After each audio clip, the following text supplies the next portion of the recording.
It's something you should definitely invest in. Like, it is 100% something that I don't regret at all. And I'm just really excited to be a beginner. It's not intimidating. A lot of times, especially with women, they're just intimidated to get into this industry, in this space. But I think it's definitely worth it. And a lot of people want to help. Like, if you, like, as a woman, just asking for help, like, you'll get lots and lots inundated with lots of information. So what's going on, guys? Welcome back to the RedBeard Outdoors podcast. I'm Jonathan, your host, and today we've got a phenomenal guest for you guys. We've got Anna Fish, and we've met briefly. Anna became a part of the First Phorm Outdoors crew. She's been rocking the First Phorm stuff for years, but at this point, with First Phorm Outdoors, we're wanting people in all sorts of avenues, and she loves to go and do the Patriot games. She's RO'd at the tactical games.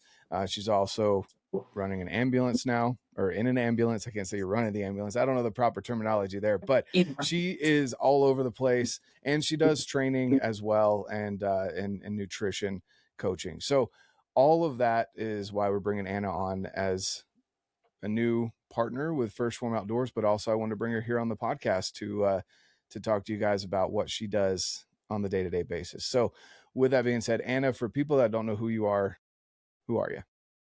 hey guys, I'm Anna. Thank you so much for having me on. I'm really stoked to be here. So pretty much everything you said was accurate. But also I have been dabbling in hunting. Okay, so I'm like very, very new with hunting, and I have been so stoked to learn over the past year-ish. Archery hunting and rifle hunting, whitetail. So my goal this year is to do other types of game for sure. But that's huge. So getting into the 2-gun space and getting into bigger game hunting is my goal. And I'm so looking forward to turkey season. This is gonna be my first one. So I'm watching a ton of YouTube, trying to figure out how to do it. Oh, so excited. That's awesome. There's definitely a lot of people that are really good at that.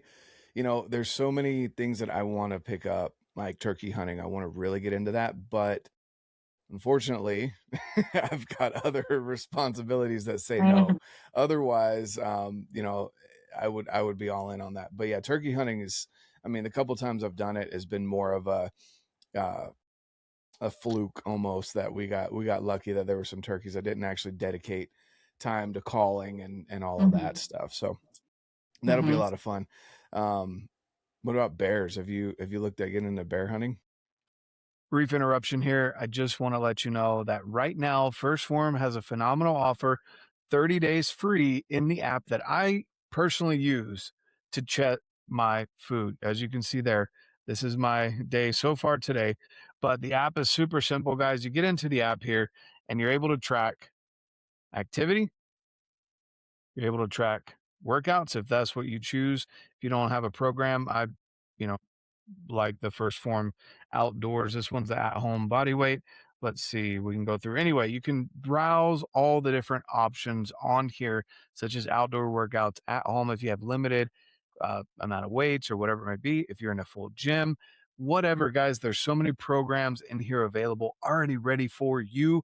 And of course, you can get a coach as well. So if you're looking for all of that in a great community, sometimes there's challenges in here like steps challenge, things like that. Guys, if you don't track it, you don't know what's going into your body. I'm guilty of that myself. I've been there. I'm changing things because I feel like personally I have failed my family in the health department. I hit the gym every day. Nutrition is a big thing that I have let fall by the wayside, though. So being more productive in the gym and more productive in the kitchen, both combined are going to end up with phenomenal results. I want that for you as well. So definitely head over to first off, pin comment down in this video. Go to that to get 30 days free with the First Phorm app. Thanks so much, guys. Now let's get back to the show. Oh my gosh, yes, I have. Okay. So I am currently living in North Carolina, and the low-hanging fruit in this area is actually black bear, which I had no idea. So I'm living on the coast right now, and I had no idea that there is a huge market for black bear on the coast. I didn't know they lived around here. Like, who would think that bears lived on the coast? I absolutely didn't. But absolutely trying to get into the black bear community here is a goal of mine. They're also up in the mountains. So I have a couple of connections that I've been trying to talk to about that, trying to get a hunt, something guided.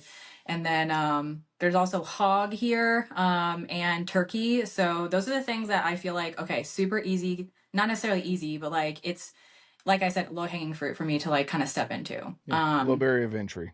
Yes, exactly. So Mm. I know like eventually, like I would, elk would be great. That's like my ultimate dream, but you definitely got to Which work your way up. there is a herd of elk in North Carolina. Did you know that? No. Whoa, now Oh you're my gonna open God. a whole can of worms. So they don't. I'm waiting for, because I have a lifetime hunting and fishing license in North Carolina. So it's awesome because I can call them up, even being in Utah, and be like, "Hey, I want to come hunt this fall," and they'll just say, "All right, what tags do you want?" That's literally what they said to me 2 years ago when I first started going back east to do stuff. And I was like, "Well, what do you mean, what tags?" And they're like, "Well, you can get this many doe tags, you can get this many buck tags, turkeys, you can get a bear tag." I was like, yeah, just send them all. Whatever ends up walking out Yeah. in front of me. Yeah. All of the above, Um, please. yeah, exactly. But yeah, so I'm waiting for the draw to open up eventually for elk in North Carolina. The herd's not big enough quite yet, but anytime I don't kill an elk, or I come back from an elk trip and my mom realizes I don't have anything yet, she sends me a video. There's traffic jams that happen in September, October timeframe in North Carolina, up in the mountains because of elk. People have been gatekeeping this information from me. Yeah, What? Oh yeah. So my God. there's no hunting yet. I think Tennessee and Pennsylvania have like very limited 2 or 3 hunts a year that you can get super lucky to draw. But yeah, North Carolina's not quite open for hunting yet because they're still trying to build the herd. But yeah, they reintroduced Rocky Mountain elk over there. Oh man, I don't even know, 20, 30 years ago, something like that. And the herd has just exploded. Um, That's I can't even wild. remember the exact places. And it's like up in the Boone area, and areas like that. There's elk up in there. Yep. Wow. Wow. All right. New obsession unlocked. Oh my gosh. I'm gonna have to Yeah. look into that. Yeah, yeah. North Carolina's beautiful, beautiful state. And yeah, black bears, man. You know, I didn't realize it either, and it's funny because there are so many. It's a good population and out there, but even like New Jersey, like you think New Jersey, you think of crabbing, fishing, lots of, you know, city area. Well, there's videos out there of, and they have some of the largest black bears in New Hmm. Jersey in the Northeast because Hmm. they fish. And bears that are more omnivores, like out here in the mountains, don't get quite as big as those that get to eat fish, whether that's up in Alaska or on the coast. And there was a video, it was a couple years ago, of this lady going to take her kids out to the bus stop in New Jersey, and they had these 2 massive boars fighting in their front yard in New Jersey because it was mating What? season, and they were just getting after, they were just fighting each other over the sows. And so yeah, it's crazy. They're out there. That is so wild to me. Oh Hmm. my gosh, I'm learning so much. There is honestly so much to learn about hunting, which was like a huge reason why it took me so long to pick it up. But like, Hmm. there's rules. You have to pull tags. There's a lot of regulations that you got to follow. So I'm taking mental notes. Some states you have to have, before you can even move the carcass, to even technically they could prosecute you for taking photos without the tag being on it. Like before you even Mm, touch the carcass, there's some states you have to have the physical tag on. Other states like North Carolina, I believe, don't quote me on this, guys, don't get in trouble because of me, but you can just virtually tag it. So you just go in the app and you just say, hey, we killed it this date, this time, yada yada. right. Wisconsin's very similar. um and but man, I don't know, right there with turkey, bears, and whitetail, that's a lot in and of itself Yeah. already. Yeah. So And I'm like so passionate, like hooked on archery too. So I'm like, if like how like I just think it would be so dope. And I know whenever I see like someone like get a big bear or something with a bow, I'm like, that is so cool. Like that is just, to me, like I know it's probably really difficult, but that's my goal, is like, I want to, like, yes, rifles, you know, that's awesome. And I would be so stoked to get one with a rifle, but I'm going to try my best to like do that with a bow. Awesome. Yeah. Yeah. Well, I'm the gear guy, so if you got questions about gear, let me know. Oh, absolutely. Heck I'm yeah. I'm the guy that can talk your ear off about that. So that's awesome. Yeah, I got my first bear this last year, and I'll probably do rifle bear for Mm-hmm. a while, just due to time constraints for me. Mm-hmm. I just, when I look at it, and it's not that rifles, I hate saying rifles easier, because technically it's not. It's just, Mm-hmm. I feel like there's more of an opportunity, because, this last year when I killed my first bear, my first thought process behind it was, I spotted the bear. The bear was like 250 yards away. The Mm-hmm. first, because I've been archery hunting for so many years and not picked up a Mm-hmm. rifle in a while to hunt anyway. My brain was like, okay, how do I get down this draw? Where's the wind at? Yeah. And then I'm like, 250 yards, like, I don't even have to dial for that, Yeah. and I was able to shoot the bear, like, and so it's, again, not that it was easier, it's just more of an opportunity to Yes. fill the tag, Absolutely. because Yeah. you're able to shoot out at further distances as long as you've trained, obviously, Yeah. for that. But yeah, so that's probably what because I do love bear meat. Everyone that I shared it with this year was like, wow, this is bear. Like, I made Jake, and I was telling you, Jake and Ruben, when they were out here for the tactical games, we were out at tactical games all day. And so I just threw in a crock pot roast, Mississippi style roast in the crock pot, and came back, and just that over some rice. And they were like, oh, remind me what kind of cut this was? I was like, oh, this was bear. And they were like, really? Like, it's so good. Bear meat is I've delicious. never had bear meat. I'm so excited. I honestly feel there's like nothing better than like killing your own animal and then acquiring it, whatever I'm supposed to say, and then eating it. Like, I just So love that so much. yeah, and this is gonna be a fun conversation. You're bringing up so many things. Okay, so and I didn't realize you were just getting into hunting, so this is definitely gonna be fun. With the wording, it all kind of, I say harvest and kill Mhm. interchangeably almost, but Okay. my view of it is like, when you harvest corn or something like that, right? Like, you don't have to kill the plant to harvest the corn. So you're harvesting vegetables and fruits and stuff out of the field. I say, you kill the animal, because I don't want to take away from the fact that you are taking a life. And this is my personal, I think I might have explained this a couple of times, but when I talk to my kids about it, for example, Mhm. like my son who's 11, he's just getting into it. He's like, it slipped out of his mouth. He's like, oh, I'm excited to kill my first animal. I was like, hold on. Mhm. Let's work on the verbiage here, because you're Mhm. not excited about the killing part. You're excited about the hunt. You're Mhm. excited about all of that, but not necessarily the you killed something, right? Mhm. It's different emotions. And so I don't ever want to take away from the fact that you're taking a life, whether it's a deer, bear, coyote, whatever. You are killing something. So I don't ever want to take away from that that feeling. It should be a powerful feeling, Mhm. just like you're worried about saying that word to Mhm. upset people, right? It should be a powerful emotion.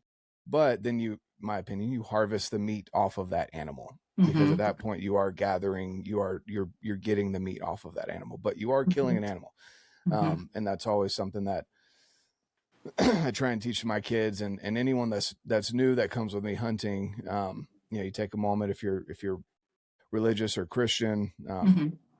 or whatever religion you may be, say a prayer over that animal, just gratitude, give thanks, and then get into, harvesting the meat off the animal. So that's how I approach it. Mhm. And how I try and explain it to people that, especially that are maybe unsure about hunting, and all they see on YouTube is you shoot the animal, people get excited, they're high-fiving, they're hugging, they're crying, like all that stuff. And just trying to explain that a little bit better to people, because you definitely we need more people on the hunter side, Yes. versus the non-hunter. Yeah. I love that. That's a really Mhm. great way to put it too, because it's a privilege to be able to go out there and like take advantage of all that nature has to offer. I actually just went on a guided hunt for a charity. It's called the Hunter Recruitment Project, and it's all about that. Mhm. They like to bring out new hunters who are relatively new, who have maybe never shot an animal before or gone hunting,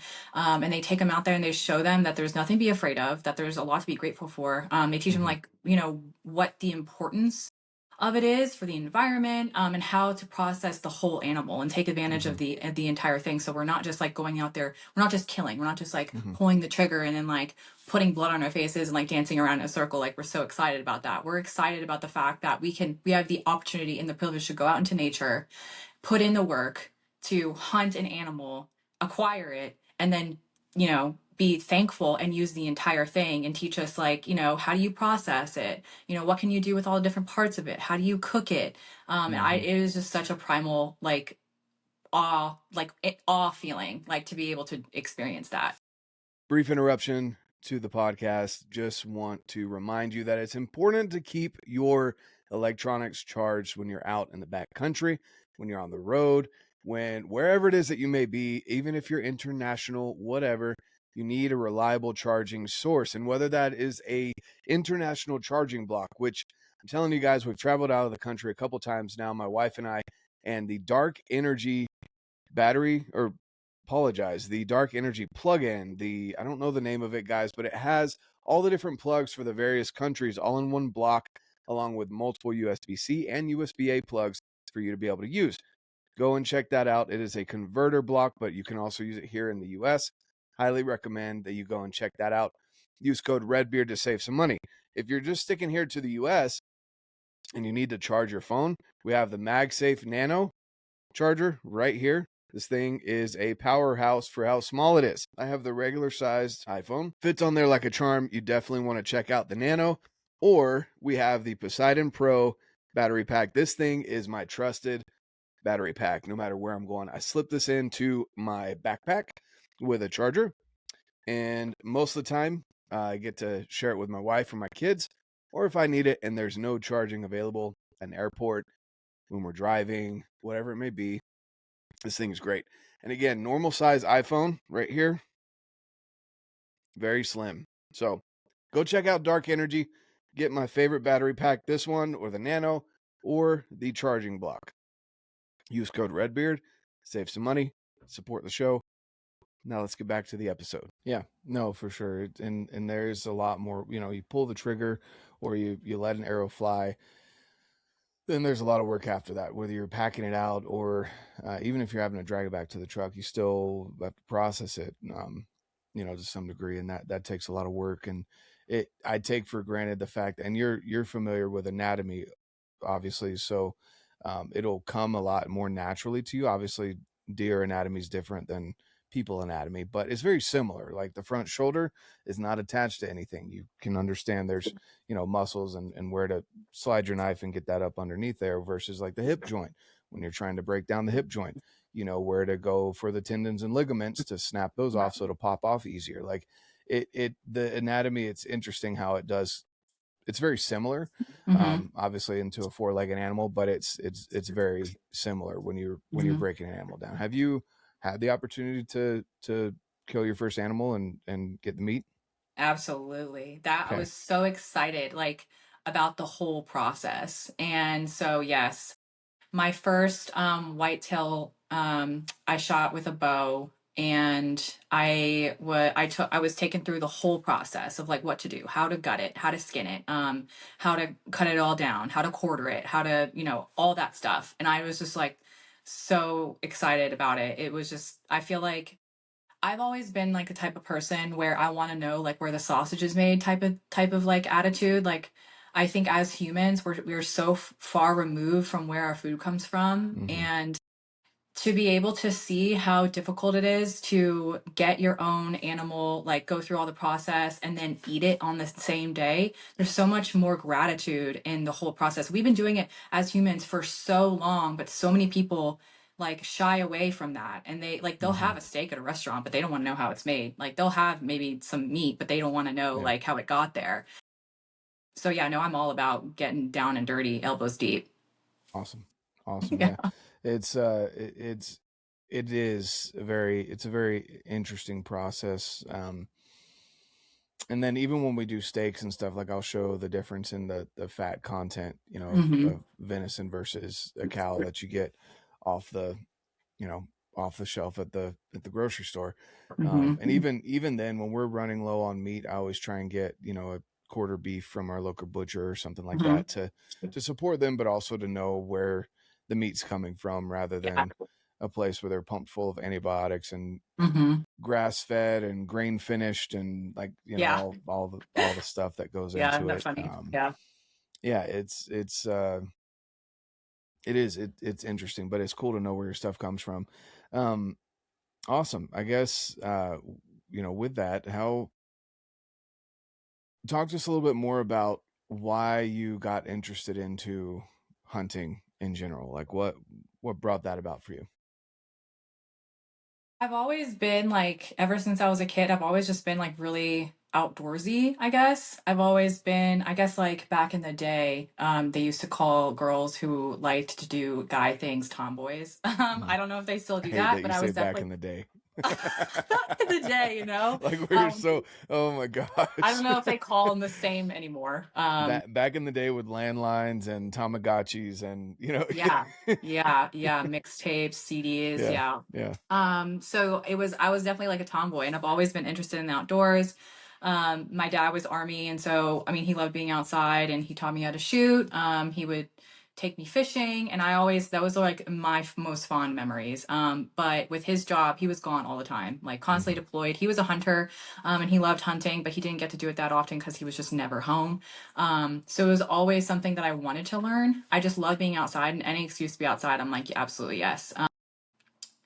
So that paired with being a paramedic, I think like a lot of people who have very high stress jobs maybe relate to this, but like the more that you have a lot of stress, maybe in your job, a lot of critical thinking, life or death situations, like the more you crave silence and the more you crave slowness and the more that you want nature. At least that's how I experienced it.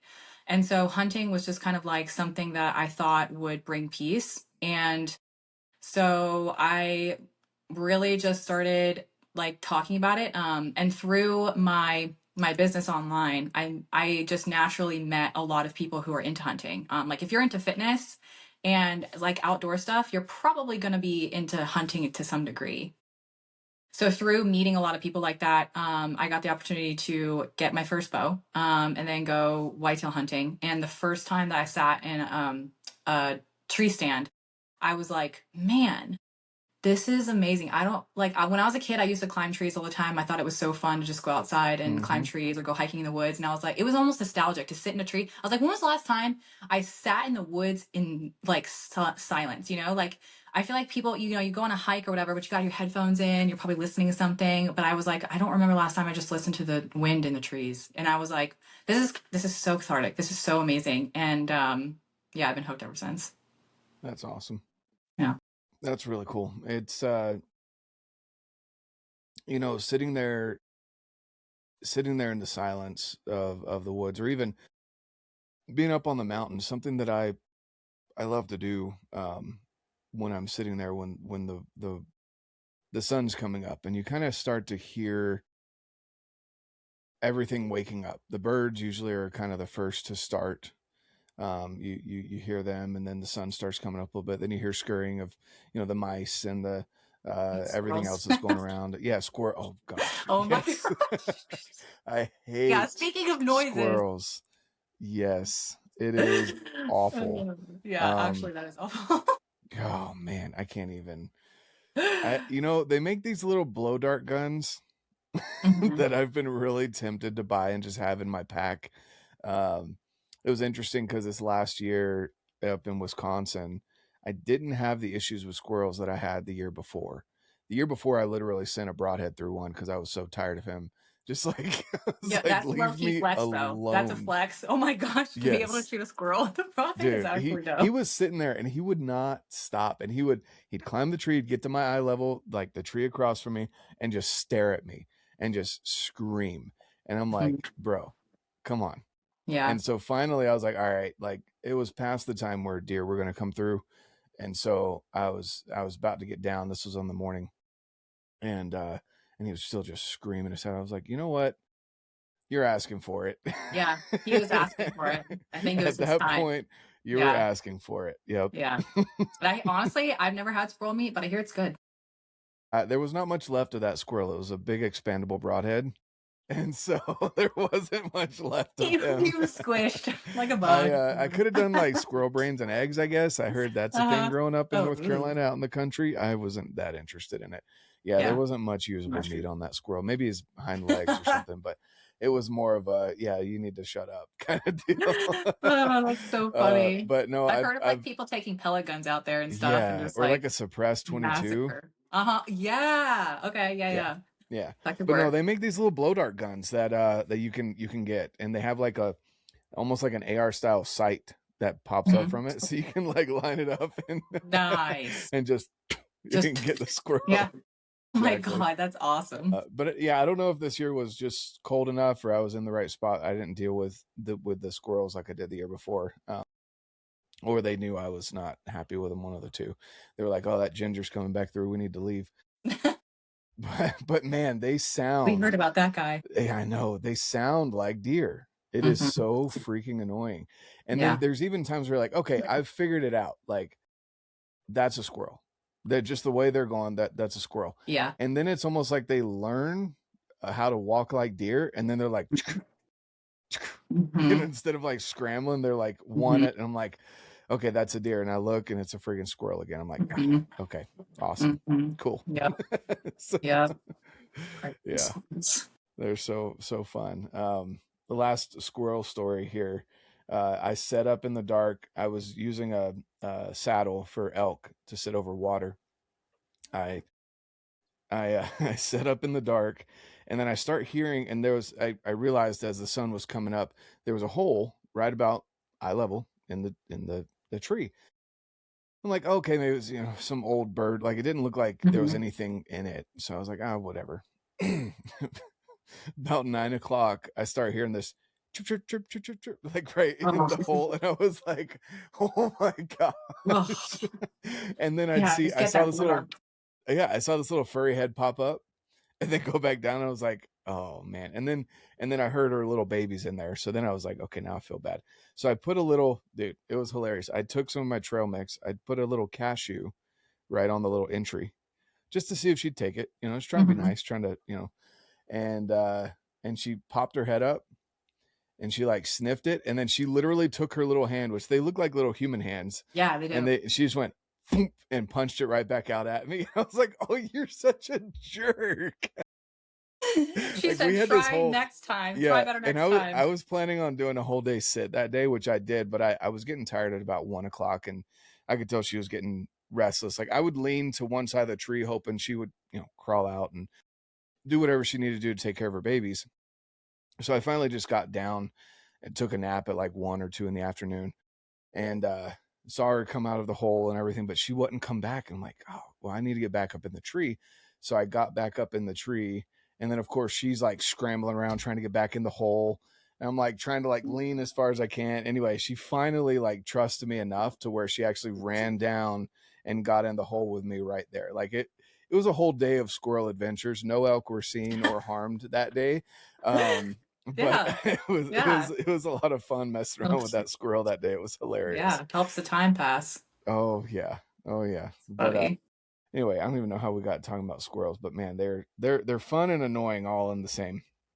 But yeah, so with that, let's kind of pivot to, I mean, what you've been doing for even longer than hunting. I mean, you've been into fitness, taking care of yourself, helping others, training others, obviously. And I say taking care of others in the sense of working on ambulances outside of just, helping others with their nutrition and training. So you're in the thick of it. You're seeing things that a lot of people can't even imagine, the awful things that you get called to, unfortunately, working in an ambulance.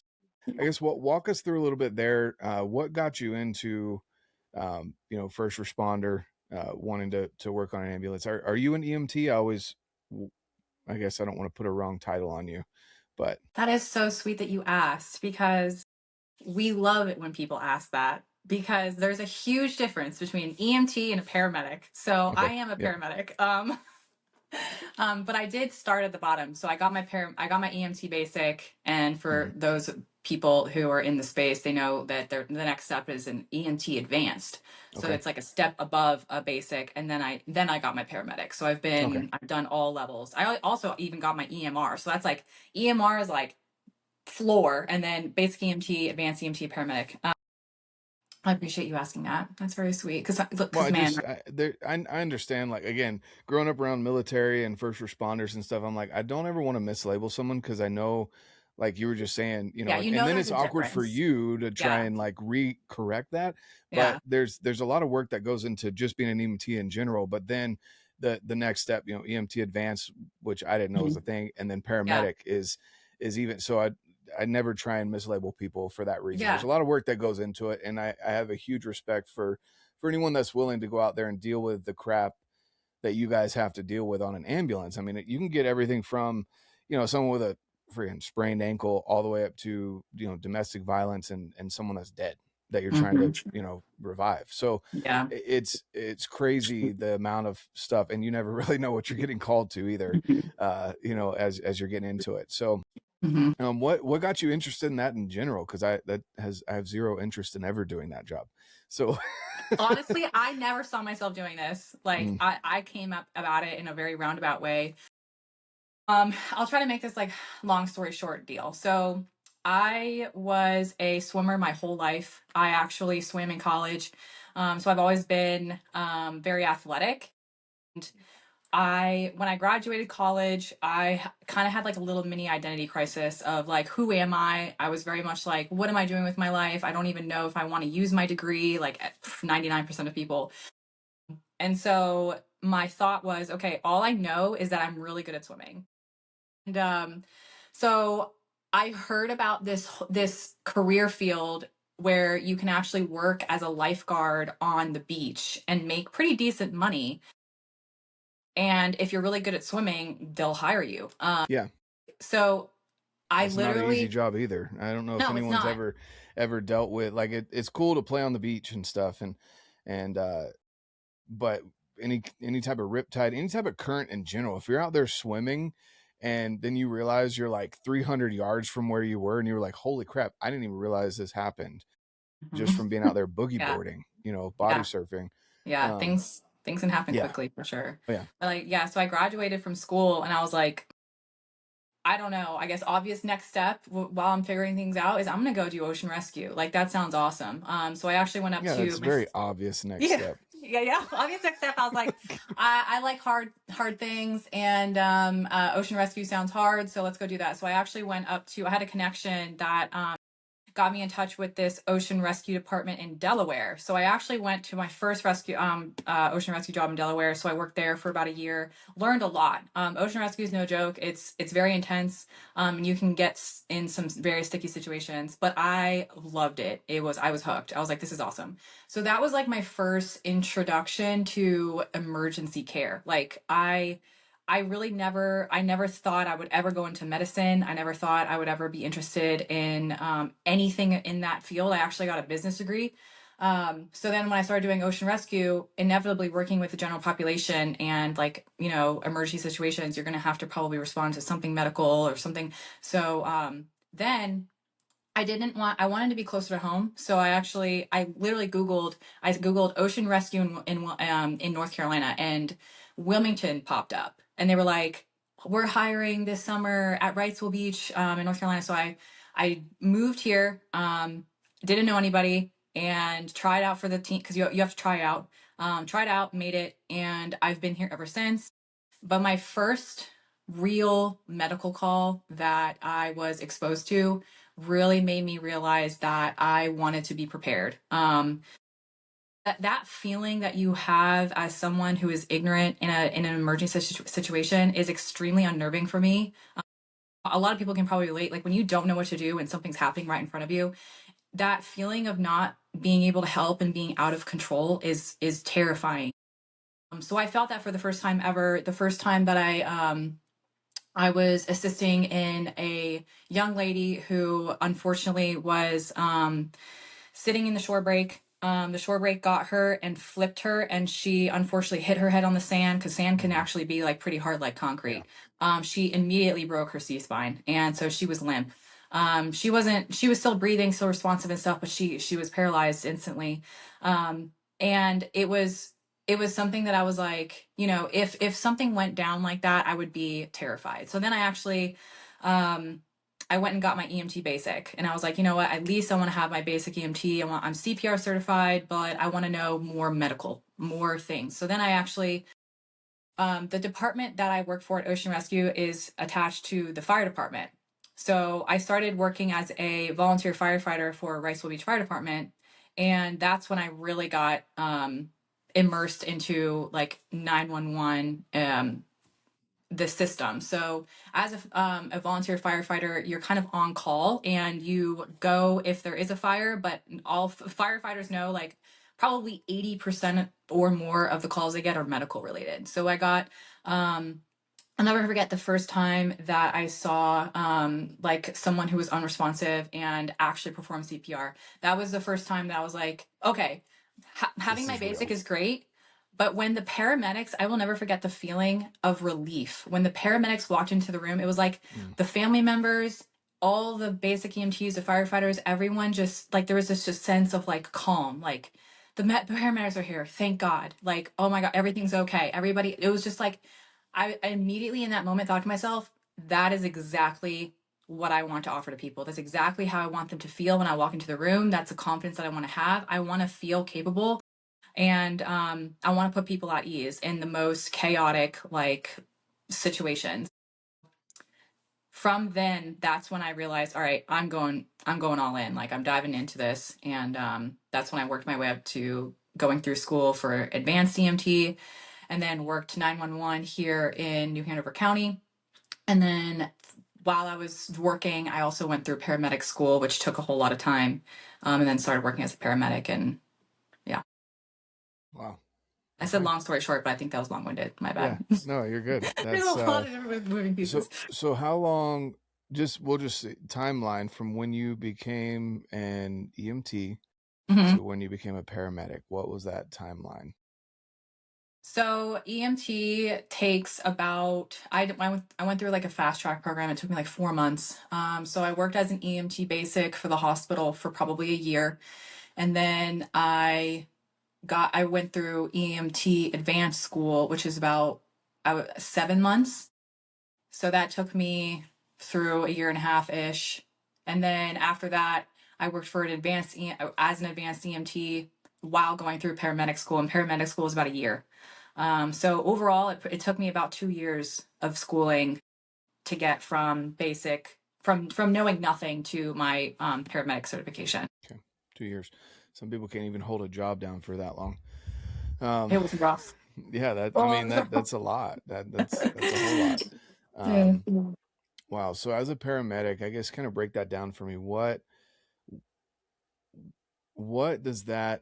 are you certified to do as a paramedic versus like an EMT or first responder? You know, cops and firemen have a certain level of certification as well, but what distinguishes a paramedic versus that?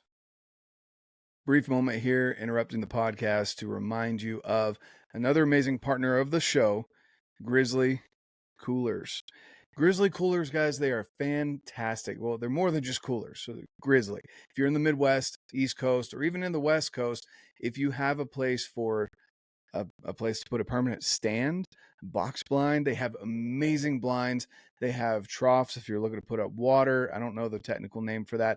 They have so many other things like this cool, amazing hat right here. I love the black camo. And also coolers of all sizes. They have soft-sided coolers, which we've taken up to Alaska, the backpack cooler, which is fantastic. They have your coolers for your day-to-day use. And this right here, honestly, guys, I don't drink coffee or anything like that, but I put my energy drinks and cold drinks in this thing right here.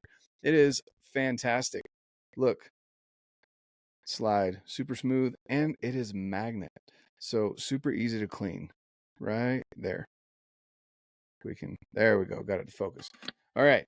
Now, guys, go check it out. They have amazing single walled cups. They have the double line cups. They have tumblers if you're into the big tumblers. They have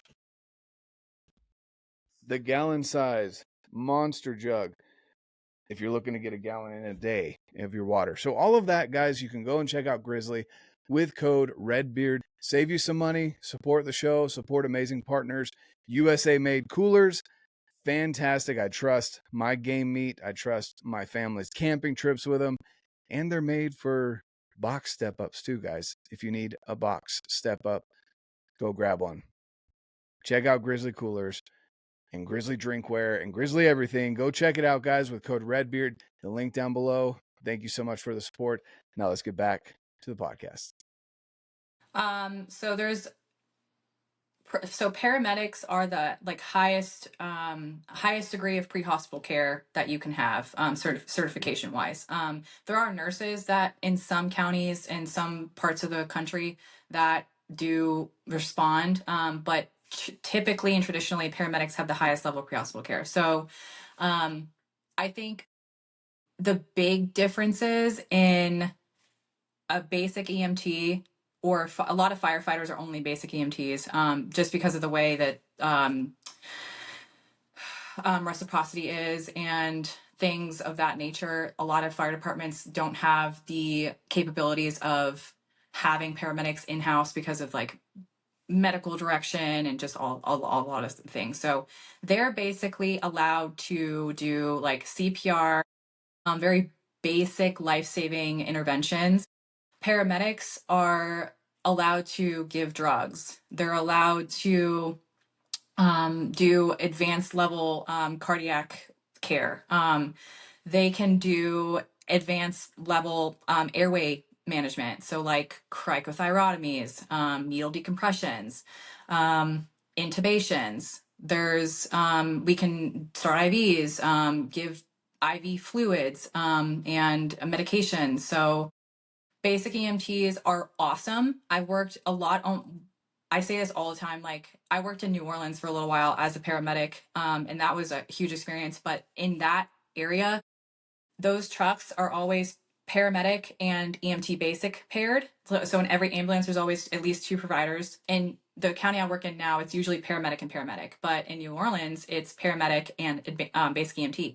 So it was a huge learning curve for me because all the advanced responsibility was on me, which I'm actually very grateful for. But I worked with some of the absolute best, probably the best providers I have ever seen were basic EMTs because they had to know without really going to school or being able to perform all of the procedures. Like they had to know everything because they were working with me. So they had to know what all the tools were and what all the drugs are, what they're there for, like to help me set up, certain things for certain procedures.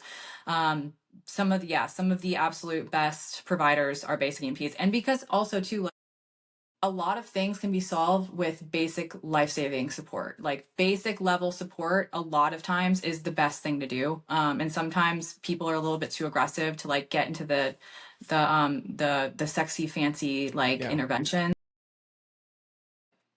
Yeah. Typically it's like, basic EMTs can do CPR, and they can help you with your EpiPen.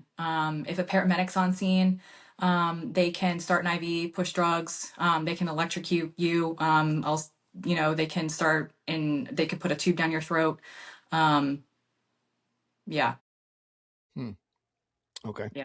So there's a big difference, but yeah, it is definitely like there is a huge responsibility put on. It's definitely, there's a lot more responsibility on a paramedic. But as a basic EMT, you're also expected to know more than you're actually legally allowed to do, because otherwise you kind of just have to. You kind of have to adapt on during the job, and yeah. Now, so you've worked in New Orleans area and North Carolina. Have there been any other places that you've worked? Those are the only two. I worked most of my career in New Hanover County, and I worked a year in New Orleans. That was pretty crazy. It was a really good experience though, because I got the opportunity. I really wanted an opportunity to work in like a very busy metropolitan area. and I wanted just to broaden my clinical skills, and it definitely did. It definitely did. I It was, imagine it did. yeah, a whole different types of calls. I feel like in New Hanover County, where I'm at, there's a lot of retirees here, so you get a lot of just medical calls associated with aging. Versus in New Orleans, the population is completely different. So it was a lot more trauma. It was a lot more like gunshots. It was a lot more like pediatric calls, like kids and stuff. So I definitely got a lot of practice on things that I probably wouldn't really be exposed to in this area. Yeah. That's awesome. Yeah, That's really it was cool. good. Without obviously breaking HIPAA, share one of your most crazy stories that you can. Ooh. Whenever I get asked this question, it's hard because I feel like crazy is relative to the person. Okay, well then let's say to you then. What was one of your most intense or scary or whatever, a story that stands out the most to you? I feel like everybody has it's hard because the crazy, I think the ones that I would feel like people would think are crazy aren't really the ones that stick out to me. The ones that's like I feel like everybody has calls where they'll never forget. Like even thinking about it, like years go by and you'll still think about it a couple times a month type calls. I think the ones that stick in my mind are the ones that involve kids. I think a lot of people, because I'm Christian and I know and I take solace in the knowing that things happen for a reason. And I think a lot of providers get through all of those types of calls like that where like it might keep you up at night just knowing like you did the best you could with the information you had at the time. Everything happens for a reason. And it's always a lesson. You learn, you grow, you provide, you give everybody from then on the care that you like learned are you just to be a better provider. Like you learn from that mistake, you move forward, you don't make it again. And that's the best thing you can do. But Yeah, oh, for sure. That's crazy. The idea, I mean, there's so many things you just brought up, so many things that go into it, the nuances of just cultural differences. You would assume one thing versus yeah. what it really was. You can't really ask him because he's out cold. Right. And no one spoke English, right? Obviously. Yeah. Like we arrive on scene. That happens a lot in first responding where you arrive on scene and you can't get any information from anyone because maybe they're all Vietnamese or they're all Latino and we don't speak Spanish. And so, there's a huge language barrier. And there's a lot of things in first responding that we have to navigate because we're not at the hospital. I don't know what this kid's name is. I can't just pull up his chart and look up his medical history, or I didn't know he was a kid, but like anybody, you can't just like look things up like that. If they like went to the ER, I can't ask for an ID and see it and then have all the information. So there's just a lot of hurdles that first responders kind of have to jump through and navigate without like being able to see the full picture and make decisions based on very limited information. So, yeah. Wow. Man, yeah. Again, I don't know how you do the job, but kudos to you for doing it. Yeah, honestly, it's not, like I said, it wasn't something that I thought I would ever want to do. Like I never grew up thinking, oh, I'm going to be a doctor or I'm going to be a nurse or whatever. But it's just something that really provides me like with satisfaction with all that critical thinking that's involved. And like, I didn't realize how much I really would love medicine. And I just love like the job itself is really fun. A lot of things, like you said with your dad, the paperwork, not fun. We don't love that. Nobody loves charting. But being able to like make decisions on your own, perform procedures on your own, and see like improvement in real time is really satisfying. So Awesome. put up with it. There's always pros and cons in every job, but right. You get used to it, honestly. Like all like the things where people are like, "Oh, I couldn't do it." People are like, "Oh, you see blood." And I'm like, honestly, you get used to a lot of things, and it's just kind of numb. It's just kind of like it is what it is. Everybody has that thing that they like prefer not to. Like for me, like I prefer not to have to deal with like vomit. Some people are like, I can't do this. I can't do that.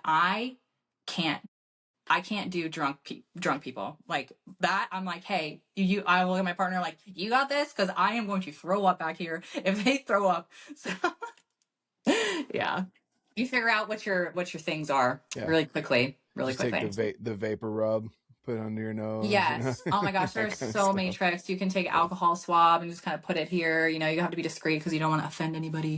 Yeah. Yeah, the smell haunts me. Yeah. Yeah. No, I definitely I get that. I'm a sympathetic gagger, so I'll. Yeah. Oh no. So there's a and I would never, if I did this to my wife, she would have divorced me from the get-go. But this guy, I guess they've built their brand on social media with teasing his wife about the like fake puke. And so he'll do, like the tubes that like you turn it goes, and so like that makes her gag. That's how bad it is. Yeah. Yeah, I'm not that bad. Thank God I'm not that bad. But yeah, But he'll like throw her one. He'll throw her one, and then it does like, and she's like, oh my gosh, that's so honestly hilarious. Like, yeah, that would piss me off too. But apparently people think that's funny. So yeah, we've all got our things. No, I get it. Yeah, my wife's she's the same way, but she's with blood. Like if the kids have hit anything hard, or they're like, oh, this is bleeding, she's like, nope, you take them. I'm like, okay, that's whatever, not a big deal. Yeah, you would think like sometimes at the beginning of the job I was like, oh man, but seeing someone, seeing different injuries, like really traumatic injuries, and seeing blood and bone and all that kind of stuff really didn't faze me in the way I thought it would. But because it doesn't smell, that's the thing. Like if something smells, I can't do it. Or I have to try really hard. Like that's yeah. Interesting. That's not something I would have thought. That can definitely make the job a little bit more difficult. Yeah.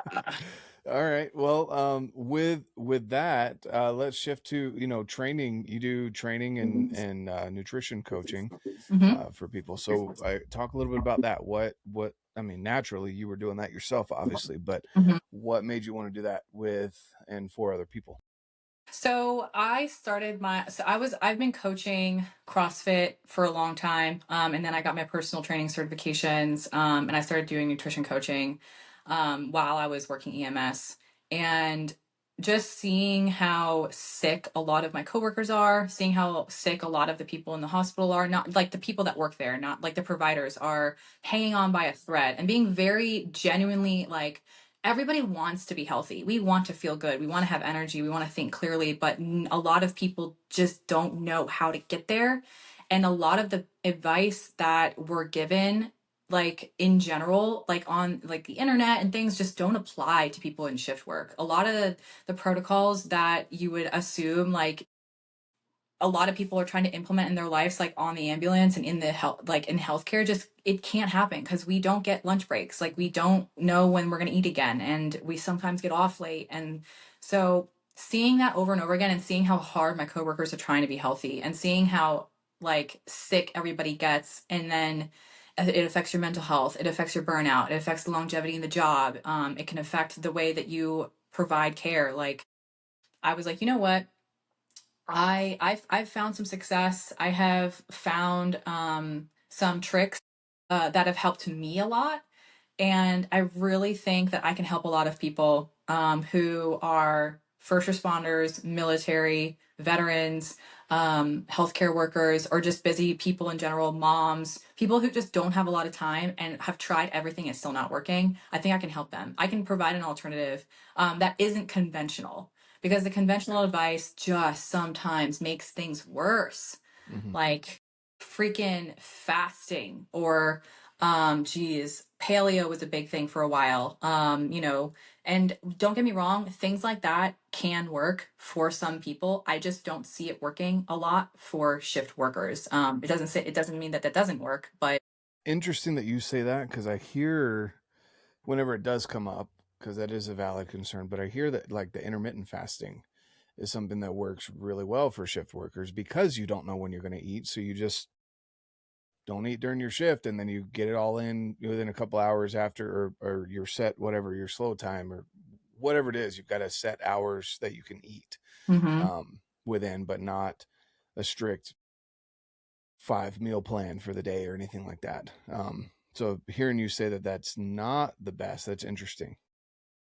And I do want to clarify, some people do well with certain protocols that I don't typically recommend. But in general, I don't see fasting working because of how much our bodies use glucose throughout the day when you are working so intensely for so long, and the unfortunate cycle that often happens with intermittent fasting and your body's metabolism being revved up for so long is the binging that comes after that, and then the accumulation of the calorie intake, the the ratio of your macronutrients are usually not where they need to be. And then you're just constantly in this cycle of like binging and restricting and binging and restricting. And it actually has a huge impact on like your cholesterol levels, your insulin. You can develop insulin resistance. Your blood sugar can plummet. And when you have, like, if you get, like, people say hangry, but it's a thing. Like, if you get like hangry and your blood sugar drops while you're working, you're not, like, your brain isn't going to be functioning, and you're not going to be as quick. Your cognition is plummeting. And so I have found typically that things like fasting are a short-term fix more than they are like a long-term sustainable plan. That makes sense. Yeah, but everybody has different, like, there's different protocols that work for different people. As I started working in my business, and officially started it in 2021, I have found that people see a massive difference in their body composition, in their performance on the job, and their energy levels when they're not working, when they don't restrict, and I give them tools on, okay, how do we eat on shift when we're not given breaks? Can we make smaller meals? Can we have something that you can eat with a gloved hand, driving lights and sirens down the road really quick so that we can give your body some glucose so that your blood sugar doesn't drop on scene? Like, can we have electrolytes in your water so that you can get through the next 30 minutes till your meal? Like, can we do something so that we can also manage your cortisol levels, because that makes a huge impact too on your sleep quality. And a big problem for first responders and shift workers, blue collar, etc., is how you feel when you're not working. A lot of people just become couch potatoes when they get home because they're so exhausted, because they just depleted their whole body of everything while they were working. So how can we like restore nutrients and give your body what it needs while you're on shift, so that when you're not on shift you can actually have a life? So yeah, there's always like tweaks to be made, but yeah. It's awesome. Wow. And that's cool. That I was going to ask if you have a specific targeted audience, and I think those two things definitely go together. Like the moms that are also working or super busy, or the shift workers. That's a great audience to be able to reach out to and help them, because you do. I mean, I think nowadays you look around, and I mean, I'm personally guilty of this. I'm not exactly where I want to be physically, but it's mostly a nutrition problem, not necessarily a gym problem, because I don't have an issue going to the gym. I just have let Right, and most people nutrition don't. slip. Yes, Yeah, exactly. most people, they don't have a problem getting in the gym. They love working out, but it's the nutrition is the needle mover. Yep, And that's where exactly. people get confused, because there's so much different advice Yeah. out there. But I mean, you walk around. So now, unfortunately, I was working remote for almost 5 years with this company, and all of a sudden they want us to go in for 2 days a week, right? And so I'm back at that, and I've never stepped foot in the office before. And I go back in, and I'm just looking around, and it's not to be. I don't want people to think I'm judging them in a bad way. I just observe all the awful food, and I wouldn't even call it food, just the snacks that Office are snacks. all over. Yeah. And that's all that's provided. Mhm. And I appreciate that they provide something. I know they're trying, but they're trying, and I don't know if it's a company that goes around to all corporations and Mm-hmm. just sells what they have available to stock the fridge and stuff. I don't know if it's a building situation that the building hires this company to stock the fridges. I don't know. But I reached out to our office lady the second day we were there, because I brought my food, 6 ounces of whitetail, half a cup of rice, and I'm doing my stuff. And and I just messaged her. I was like, hey, is there any way that we could get, protein bars? They do have the Kirkland protein bars, which I will say, if you're going to go something other than First Form, which I'd say go First Form because they taste like a candy bar. But if you're going to Costco, you're trying to save money, the Costco ones, they're actually not terrible and they taste pretty good. So that's about the only thing that I'd say is good in the break room. But anyway, I reached out to her and was just like, hey, like, we've got these ready to drink proteins coming out. Like, we've got all this stuff with First Form. Is there any way, like, who do we need to talk to offer some better options for these people now that they're required to come back in the office? And she just said that they're not reviewing that right now. They'll review it in whatever 4 to 6 months, whatever. So I'll stay on her back on it, because I'm like, if we could just change that one thing for these people. And then you look around and the majority of people are just not in shape at all. Not even like that. The average in America now is overweight. And it's unfortunate. Yeah. And it's not for lack of education, like we're on social media, we're on our phones. We have so much information at our fingertips. We all know what's healthy and to some degree, but it's the execution. It's the, how do I actually make that fit into my own life? That, like you're saying, like, what do I do? How do I navigate office snacks? Like, what do I do with that? And it's the same thing that you said before, where most people have no problem exercising. They have no problem. It's their safe space. It's their stress relief. They go to the gym because it makes them feel like a human. But so many people don't put nutrition as a priority in their life. Most people would rather not eat. Most people would rather not think about, if they had a choice to not eat, they wouldn't. And then, dinner time comes around, they're like, oh, I haven't really eaten all day. And then they're like, okay, well, I'll just, go through a drive-through or, whatever. And then I'll, unintentionally overeat, but I don't think I am because I'm only eating once a day. It's that education that in the application that is missing with a lot of people. But thank God for First Form, because like the supplements help, like oh my gosh, I just went to a 2-gun this past weekend down in Georgia. And same thing happened down there. Obviously we weren't like working, but most of the guys, they didn't have food. Like they were like, oh, I just rolled out of bed last night and I'm starving and I'm about to pass out. And I'm like, okay, here's a Whole Foods power bar for First Form. Here's some electrolytes. Please take this. Here's the clear protein powder was so nice in the hot sun. And it tastes like a Capri Sun. Oh my God, it was so awesome. But yeah, like the supplements.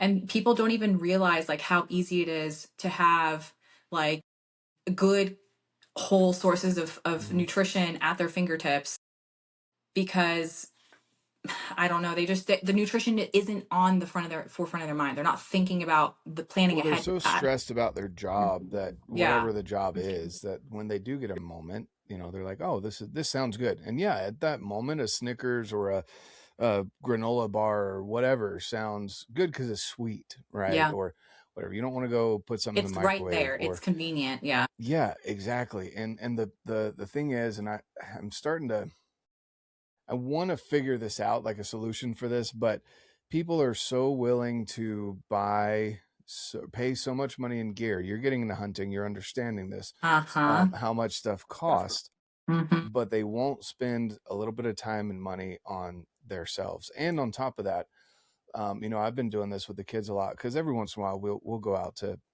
Wendy's or whatever if we're on the road. But I'll point out to the kids, I'm like, look, I don't ever want you to be stressed about money, but this is how much it costs just to feed us 5, right? And then I'll go home and I'll go make the burgers and the fries and everything that we did. And I'll show them, I'm like, I can make you 5 days worth of meals for the amount of money we spent on one meal. Yes. At Wendy's. Yes. And so, you know, stuff like that. And even, I mean, to the point where it really almost is cheaper to go hunting than it is to buy meat, which is Yes. insane because that's not something that, you know, it used to be. Yeah.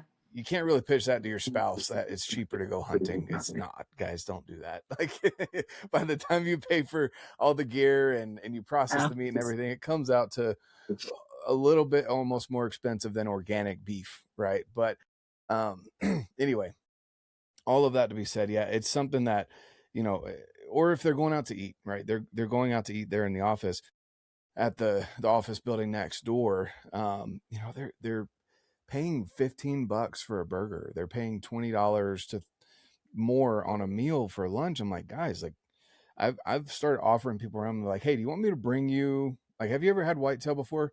And I've had a couple people take me up on that. They're like, yeah, bring me, you know, whatever you're meal prepping, and I'll just bring it. And I'm like, hey, throw this in the microwave, minute 20, you're good to Yeah. go. We'll put some of this Japanese barbecue sauce over top of it. Oh yeah. It's phenomenal, right? Yep. And there you are, sub 500 calories, almost 50 grams of protein, and like, I mean, right there in one quick, easy meal. And it's super easy. It's real easy to do. If you have a grill, you can grill up a bunch of chicken thighs or chicken breasts and shred that up for the week. Yeah. They're so easy, and it's but I feel like it all boils down to, one, you're saying how stressed people are throughout their day. They get done with their day, they're exhausted, they don't want to do it. But also the dopamine behind, like with outdoorsmen specifically, guys out there, I'm talking to you. The gear that you buy, you get a hit of dopamine when you make those purchases. Yeah. But that immediate gratification. Yes, but there's nothing like that for going on a weight loss journey or a fat loss journey. Yeah. Or muscle building journey. Like you get, yes, at the end, you're like, you look back and you're like, okay, all this makes sense. The delayed gratification is awesome. Obviously, I want to stay here. But it's not those instant little hits. I mean, I was finding out recently, even on YouTube, you're the first person to like something, you get this little like balloons and explosions. Like everything is manufactured to be a quick hit of dopamine for your system. Like, do this again. And if we can figure out how to do that for meal prep and nutrition, man, someone would make $1 billion, because that would solve so many issues with society being able to get back on track. So anyway. Yeah, absolutely. It's definitely like a long game. And I think it's too like a big reason why a lot of people will sign up. You know, people, it's very easy to sell a 30-day, you know, lose weight in 30 days, because it's the same thing. It's like the immediate gratification, immediate results. A big reason why a lot of people are leaning on GLP-1s now, which I don't have anything against. No, it's a tool in the tool belt if you need it. It's right? a tool in the tool belt for sure. And there's a lot you shouldn't depend on it. Yeah, there's a lot of reasons why someone should be on it, and I have seen it change people's lives. There's like more than just for weight loss, but it's a reason why a lot of people are seeking that over, you know, learning and educating themselves on how to do it for the long term. But it's like investing. It's like something that, like right now, no, you're not going to have $1 million, but if you invest now, you're going to have $1 million in 10 years. You know, it's like you said, delayed gratification that a lot of people can't conceptualize because they're so right now in the moment, and they're stressed right now, and they want something to help them make them feel better right now. So yeah, it's a hurdle that I think a lot of fitness coaches can relate to, for sure. A lot of personal trainers. Definitely. Yeah. Awesome. Well, and I apologize for messing your name up at the beginning, but it's Anna, not Anna. Oh, so, no worries. Yes. Yes. It's always a 50-50 for me there. But yeah. Do you have anything else that you'd like to touch on before we hop off here? Not necessarily. I guess like I'm just really grateful to be here. And I hope that if someone is out there who is wanting to get into hunting or wanting to get into shooting, or maybe is in a period of their life where they're transitioning with their job, or they're just really stressed, there are people out there who I can relate to you, and it's definitely worth it. Yes, it's something you should definitely invest in. Like, it is 100% something that I don't regret at all, and I'm just really excited to be a beginner. And yeah, it's not intimidating. A lot of times, especially with women, they're just intimidated to get into this industry, in this space. But I think it's definitely worth it, and a lot of people want to help. Like, if you, like, as a woman, you know, just asking for help, like, you'll get lots and lots, inundated with lots of information. So Yeah, no, I couldn't agree more. Well, I appreciate you. Where can people find you? Where can they reach out to you? So Instagram, we could definitely do. So Instagram, I am the tactical nutrition coach. You could also find my website, tacticalnutritioncoaching.org. Those probably would be the best ways. Awesome. I will leave those down below, guys. If you feel like you want some help, some coaching, definitely reach out to Anna here. She loves the outdoors. She loves helping people get back on track to where they need to be. So again, you can do, whether it's living in the outdoors, whether it's just wanting to be a grandparent or a parent, feel like you have more energy, enjoy life a little bit more than just going to a job, clocking in, coming home, and binging on Netflix. You know, all of that comes down to your nutrition and training, and having more energy. Isn't energy drinks, it's not caffeine, it's not, it comes down to, although I do love those things. I mean, don't get me started. You come to some point where you realize it's no longer for the caffeine, it's just your emotional support drink. So 100%. But with that being said, guys, I'll leave the links down below. Thanks so much for coming on, Anna, and hope you guys have a fantastic day. And like I always say, get out, live your life, and love it.